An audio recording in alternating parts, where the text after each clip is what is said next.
Wealth taxes are back on the agenda again. Earlier today, Zach Polanski appeared on BBC Politics with Laura Kuenssberg, except it wasn't with Laura because Victoria Derbyshire was covering for her.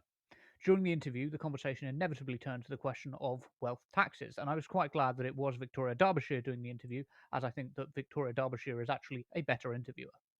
Now, one of your signature policies that wouldn't hit most people is a wealth tax, an annual tax on people's assets above 10 million. Can you tell our audience how much you think that would raise a year?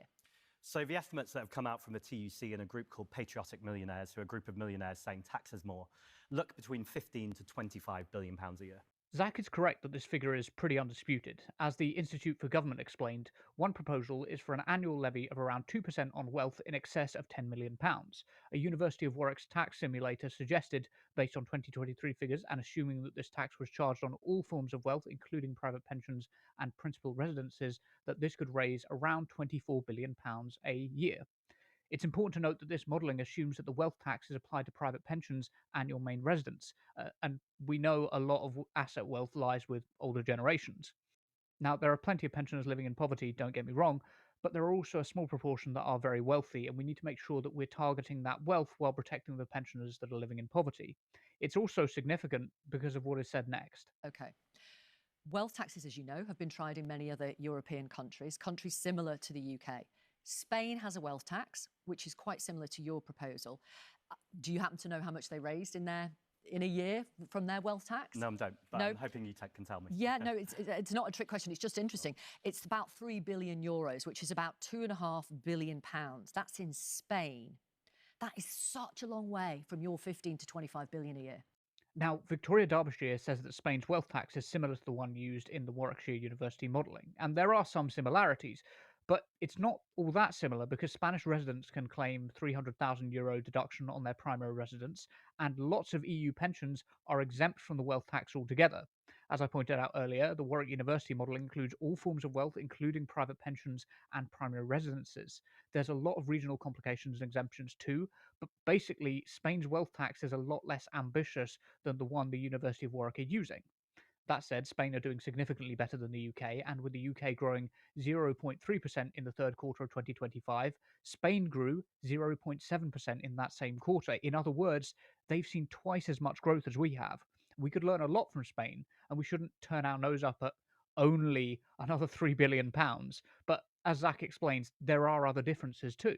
Well, I think it's about getting the thresholds right and making sure it's done right. So The Spain one is similar to your proposal. Sure, but we're a different country. So we have the City of London for a start. There's an incredible amount of wealth in the City of London. So I think it's about making sure we're comparing apples and apples rather than apples and oranges. Okay. I mean, I've got a few more countries if it helps. Sure. Switzerland raised 9.5 billion euros from their wealth tax in 2023. Norway, 2.7 billion euros. They're just sums that are way down from what you're suggesting you could raise. Switzerland's wealth tax is applied to your total net worth, but it's a 0.3% tax rather than a 2% tax, which is the kind suggested by the University of Warwick modelling.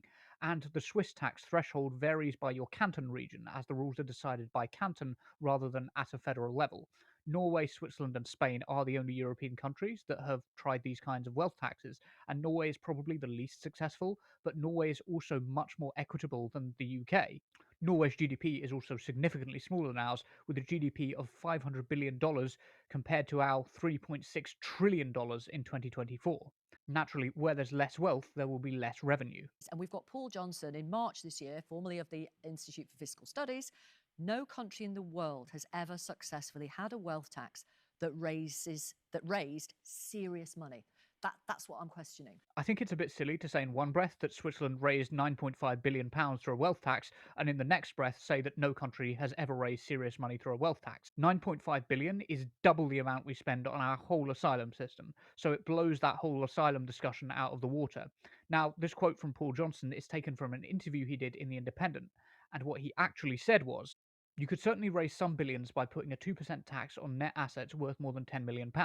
Probably not £24 billion, but it might raise you a noticeable amount of money. A lot of that money comes from the super wealthy who can afford very good lawyers. And the question is, how do you determine their residence, where their assets sit? How would you value those things?" No country in the world has ever successfully had a wealth tax that's raised serious money because of all those practical problems. I think, though, that if we can afford all the administration to enforce a two-child benefit cap or attack welfare recipients, we can afford to administrate the residence and wealth value of the rich, especially if we target their assets for their use value, not just their monetary value. Houses are for people to live in, not for someone to make money off of. But there was also something else that caught my eye. In the very next paragraph of that Independent article, the Independent claimed that analysis published earlier this year showed that Britain lost 10,800 millionaires to foreign countries last year, more than double the number who left in 2023.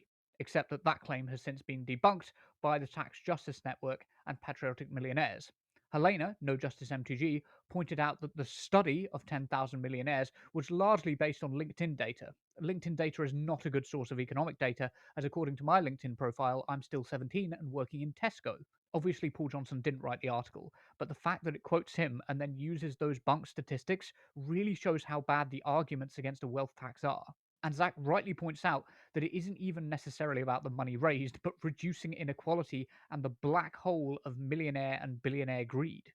And I think they're legitimate questions. I'd also say those aren't tiny amounts of money. So actually, whatever you're going to create from a wealth tax is ultimately about reducing inequality. This isn't about creating public investment. We can do that anyway. We don't need to tax the wealthy to do that. This is ultimately about tackling the deep inequality in our society. In terms of Paul Johnson and the IFS, they very much look to protect and maintain the status quo.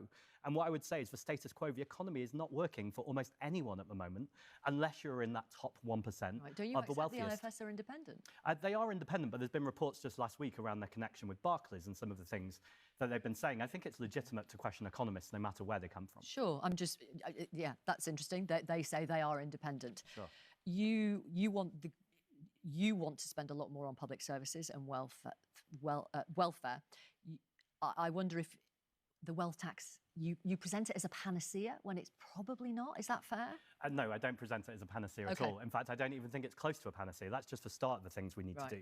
We need to bring capital gains tax in line with income tax. And the reason why that's important, right now, if you're a cleaner, you could be paying more tax than the person who owns the building that you're cleaning. We need to tax earned income as much as we tax unearned wealth. Sorry, the other way around. We need to tax unearned wealth as much as we tax earned income.